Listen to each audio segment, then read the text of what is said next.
ഹൈന്ദവ വിശ്വാസത്തെയും ഹിന്ദു ദൈവങ്ങളെയും അധിക്ഷേപിച്ച് സമസ്ത നേതാവ് ഉമർ ഫൈസി മുഖം. മലപ്പുറം അരീക്കോട് നടന്ന സമ്മേളനത്തിലാണ് വിവാദ പരാമർശം നടത്തിയത്. പരാമർശത്തിനെതിരെ ഇതിനോടകം പ്രതിഷേധം ശക്തമായി കഴിഞ്ഞു. ശിവനെയും പാർവതിയെയും ലൈംഗികമായി അധിക്ഷേപിക്കുന്നതായിരുന്നു സംസ്ഥാന സെക്രട്ടറി ഉമ്മർ ഫൈസി മുക്കത്തിന്റെ പ്രസംഗം. മലപ്പുറം അരീക്കോട് നടന്ന ആദർശ സമ്മേളന വേദിയിലായിരുന്നു അവഹേളിക്കുന്ന പരാമർശം. മദ്രസ ആരാധനാലയങ്ങളെ സംബന്ധിച്ചൊക്കെയുള്ള പ്രശ്നങ്ങൾ ആരാധനാലയങ്ങൾ ഓരോന്നും ഇങ്ങനെ ഉത്തരേന്ത്യയിലൊക്കെ ഓരോ പള്ളിയും പിന്നെ അത് പണ്ട് അവിടെ ശിവന് പാർവതിന്റെ പറഞ്ഞിട്ടിങ്ങനെ ഓരോന്നിങ്ങനെ കുത്തിപ്പൊക്കിക്കൊണ്ടിരിക്കുക.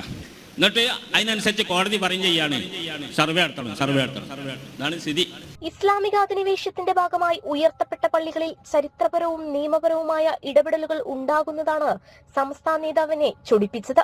ശിവനെയും പാർവതിയും നിന്ദിക്കുന്ന വാക്കുകളാണ് ഉമർ ഫൈസി പൊതുവേദിയിൽ പറഞ്ഞത്.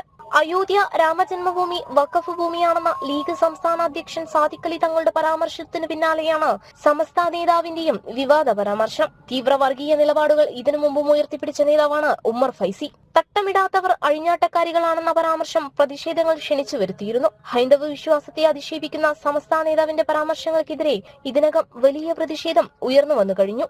ജനം, കോഴിക്കോട്.